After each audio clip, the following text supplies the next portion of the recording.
अस्सलाम वालेकुम दोस्तों, सभी को नमस्कार। जैसे कि आप सभी जानते हैं कि अभी पिछले 2-3 दिन में देश की जो जीडीपी है वो माइनस स्तर पे आ गई है। और पिछले जो हम 5 साल की बात करते हैं, जो 2014 से 2019 का जो दौर रहा है, और जो 2019 से जो 2020 आज जो कोरोना वायरस की एक महामारी का जो दौर चल रहा है, तो देश में जो देश की जो आर्थिक स्थिति है, चाहे वो किसी भी तरह की मूवमेंट की बात हो, और जब मोदी जी सत्ता में आए 2014 में, और जब 2013 के चुनाव में जब वो अपनी दावेदारी पूरे देश के सामने पेश कर रहे थे, तो उनका एक नारा था, सबका साथ सबका विकास। उसके बाद 2019 के चुनाव में उन्होंने एक और नारा दिया, सबका साथ सबका विकास सबका विश्वास। आज देश के हालात ये हो गए हैं कि सरकारों को जो है यही समझ में नहीं आ रहा है कि वो देश को कैसे चलाएं। आज अगर राज्य सरकार की बात करते हैं हम, और या आप दिल्ली गवर्नमेंट की बात करो, दिल्ली सरकार आम आदमी पार्टी की बात करते हैं, तो पीछे आपने देखा होगा कि जो दिल्ली में दंगे हुए हैं और उन्हें एक सांप्रदायिक रूप देने की कोशिश की। उसके बाद अब आप देख रहे हैं पेट्रोल के दाम धीरे धीरे आसमान को छू रहे हैं, और घर में जो गैस सिलेंडर के जो भाव हैं वो आपने देखा है 800 प्लस हो गया है। और तो देश के लोगों को ये सोचना चाहिए कि हम जो देश जो हमारा जो जा रहा है, आज जो विपक्ष भी चुप है, विपक्ष भी कुछ नहीं बोलता है, तो लेकिन जो 130 करोड़ की जनता है उसको इस बारे में सोचना चाहिए, विचार करना चाहिए कि हमारी जो सरकार है, जो देश में केंद्र सरकार है, हम इससे सवाल करें कि आज गरीब आदमी की स्थिति इतनी ख़राब हो गई है कि उसको घर चलाना बड़ा मुश्किल हो गया है।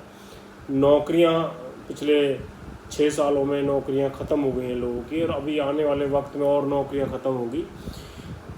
हज़ारों की तादाद में यहाँ से जो व्यापारी हैं वो भारत छोड़कर विदेशों में बस गए हैं जाके, और कितनी सारे हज़ारों लाखों उद्योग बंद हो गए हैं, जिसमें करोड़ों लोग जो काम करते थे वो बेरोज़गार हो गए हैं।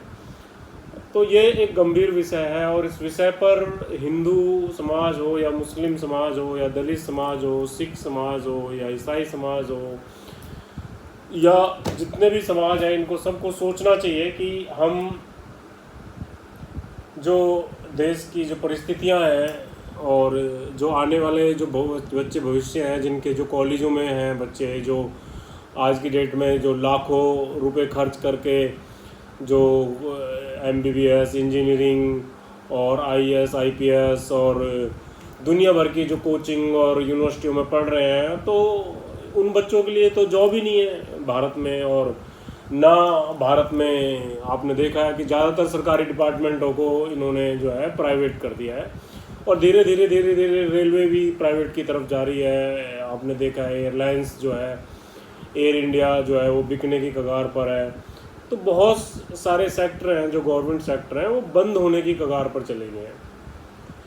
तो भारत देश के लोगों को इस बात को सोचना चाहिए कि जो हमारे बच्चे जो बच्चे हमारे आज पढ़ रहे हैं, या जो यूनिवर्सिटी में हैं, या जो आज स्कूल में हैं, कल को यूनिवर्सिटी में आएंगे, और वो ये सोच के पढ़ रहे हैं कि देश में हम जो है हम नौकरी करेंगे और देश की सेवा करेंगे और अपने बीवी बच्चों का पालन पोषण करेंगे। तो जिस तरीके के हालात हैं, तो उन हालातों में आगे कोई नौकरियां नहीं है। तो सब मिलकर इस बारे में सोचें और सरकार से सवाल करें कि जो हमारी जो इकनॉमी है वो इतनी डाउन क्यों जा रही है, और इतने सारे टैक्सेस लगा दिए हैं, डीजल पेट्रोल हर चीज़ पे टैक्सेस लग गए हैं। उस टैक्सेस के बावजूद भी सरकार जो है सही से नहीं चल पा रही है।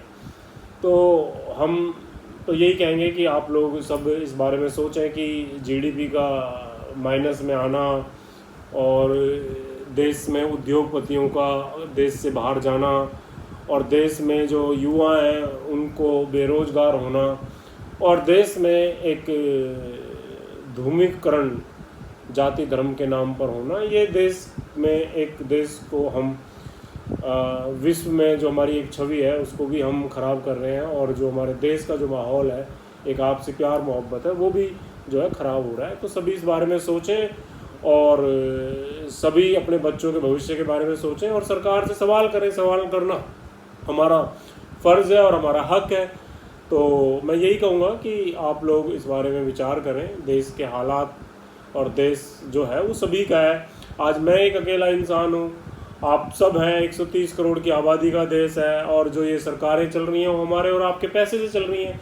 जितने ये मंत्री हैं, प्रधानमंत्री हैं, जितने विधायक हैं, ये हमारे और आपके पैसे से इनकी तनख्वाहें दी जा रही हैं। तो हम लोगों को फिक्र होनी चाहिए कि जिनको हमने तनख्वाह, जो हमारे पैसे से जिनको हम तनख्वाह दे रहे हैं, वो हमारे लिए कर क्या रहे हैं, या हमें बेड़ा गर्क कर रहे हैं, या हमारे देश को डुबो रहे हैं। आज चाइना के साथ हमारा जो जिस तरह की चीज़ें हैं, चाइना हम पे हावी होने की कोशिश करता है, और तो बहुत सारे सवाल हैं, उनको आप पूछें। तो मैं यही कहूँगा कि ये एक सोचने का विषय है, सभी सोचें और विचार करें। ये देश हमारा है और हमें अपने देश की फ़िक्र होनी चाहिए। हम अपने हमारे जो देश के रहनुमा हैं, नेता हैं, उनसे सवाल करना चाहिए। इसी के साथ मैं सभी से विदा चाहता हूँ। राम राम, अल्लाह हाफिज़, खुदा हाफिज़।